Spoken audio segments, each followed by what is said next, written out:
Lenin, 1870 to 1924. Vladimir Ilyich Ulyanov, best known today by his pseudonym Lenin, was the political leader principally responsible for the establishment of communism in Russia. An ardent disciple of Karl Marx, Lenin initiated policies that had only been hinted at by Marx himself. Because of the rapid spread of Lenin's variety of communism into many areas of the world, he must be acknowledged as one of history's most influential men. Lenin was born in 1870 in the town of Simbirsk, now called Ulenos in his honor, in Russia. His father was a loyal government official, but his older brother, Alexander, was a young man radical who was executed for having taken part in a plot to assassinate the Caesar. By the age of 23, Lenin had himself become a fervent Marxist. In December 1895, he was arrested by the Czarist government for his revolutionary activities and spent 14 months in jail, after which he was exiled to Siberia.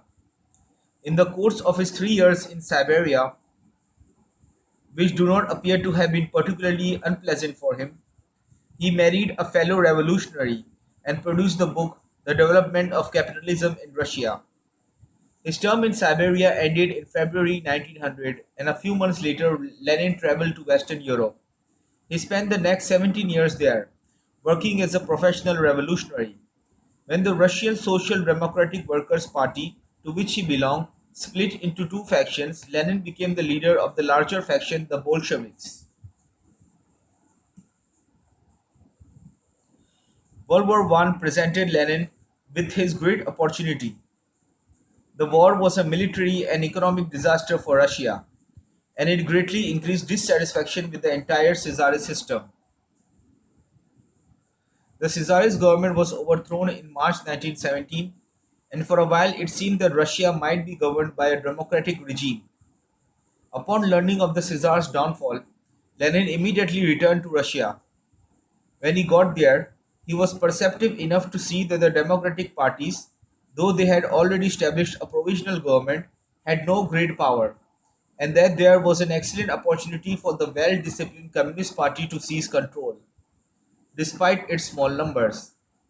He therefore urged the Bolsheviks to work for the immediate overthrow of the provisional government and its replacement by a communist one.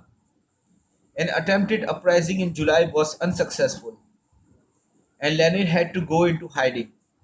A second attempt in November 1917 succeeded, and Lenin became the new head of state.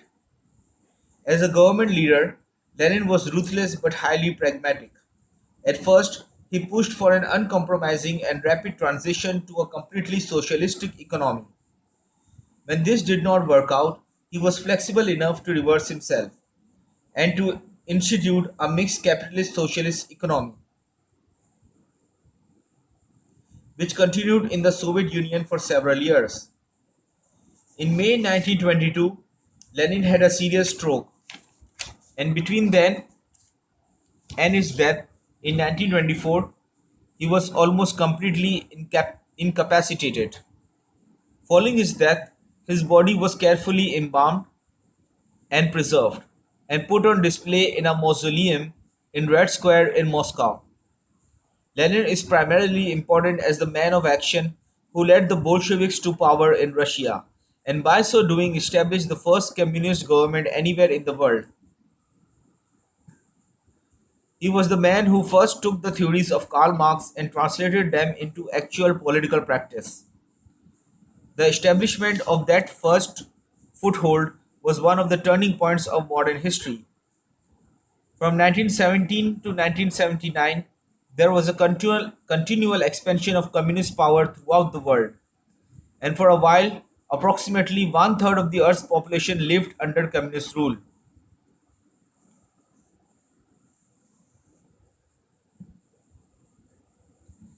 Although primarily important as an active political leader, Lenin has also exerted considerable influence through his writings. Lenin's ideas were not really in contradiction to those of Marx, but they did represent a marked change in emphasis. Lenin was enormously interested in the tactics of revolution, and he considered himself an expert at them. He constantly stressed the need for violence. Not a single problem of the class struggle has ever been solved in history except by violence, is a typical quotation. Marx makes only occasional reference to the dictatorship of the proletariat. Lenin was almost obsessed by the topic. Example, the dictatorship of the proletariat is nothing else than power based upon force and limited by nothing, by no law and by absolutely no rule.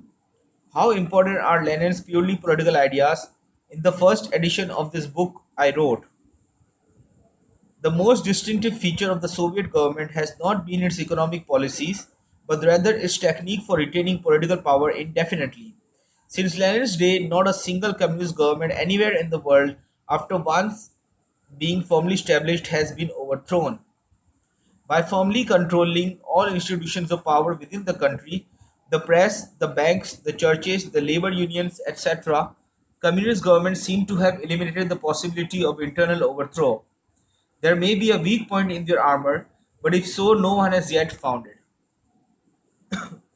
That paragraph might have sounded reasonable at the time I wrote it in 1977, but the events of the past few years show that I was completely mistaken. Far from being invulnerable, Leninist regimes have been toppling right and left. Lenin hoped and his opponents feared that by combining prison camps and propaganda, he had devised a system of government that would endure for centuries. He was wrong, and his historical importance is therefore much less than I had feared. However, even if Lenin's importance as a theorist has been overrated, he nevertheless has significance as a man of action, the practical political leader who sees power and uses it to transform his country. But in judging his place in history, we must first compare the importance of his actions with those of his successor Joseph Stalin. Lenin, after all, ruled for only 5 years. During those 5 years, he completely destroyed the power of the Russian aristocracy and he started the country on the road to socialism. But it was Stalin, not Lenin, who forced most Soviet farmers into collectives. It was Stalin, not Lenin, who virtually eliminated private business enterprises within the Soviet Union, and it was under Stalin, not Lenin, that Soviet communism was transformed into a global force, with activities vigorously challenging the West in virtually every country on earth. Lenin, during his few years in power, was responsible for several million deaths.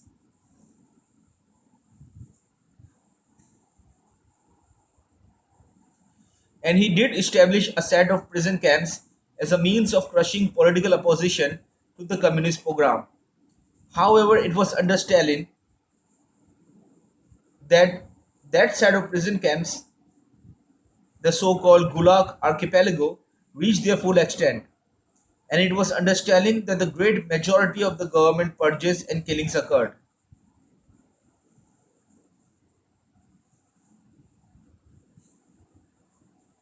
Should we nevertheless say that since Lenin preceded Stalin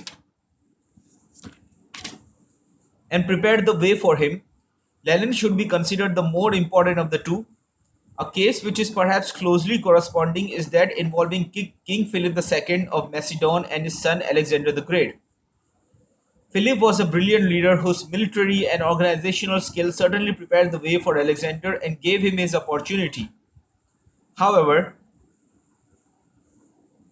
Alexander did so much with that opportunity, far more than anyone had anticipated, and probably far more than most other men would have done, that I consider it appropriate to assign the larger part of the responsibility for what occurred to Alexander.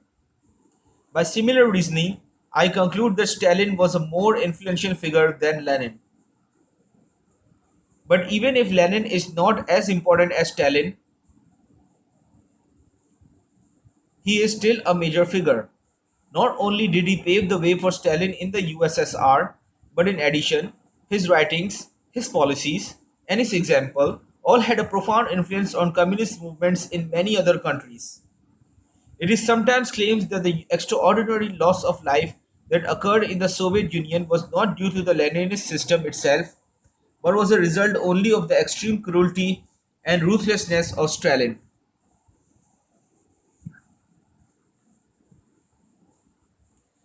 This view seems incorrect to me. In the first place, millions of people in the USSR were killed during the period of Lenin's rule, before Stalin took power.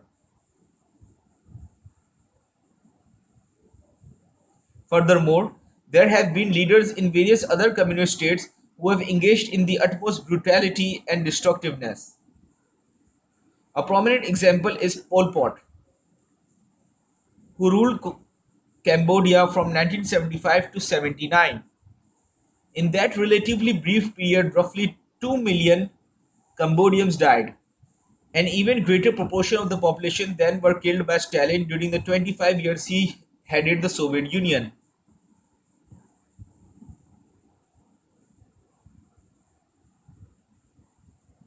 Even if the system which Lenin established does not invariably result in such massacres, it certainly seems to make it relatively easy for such excesses to occur. Lenin may have spent his entire life in an attempt to eliminate oppression, but the net result of his activities was the destruction of individual liberties throughout a sizable portion of the world.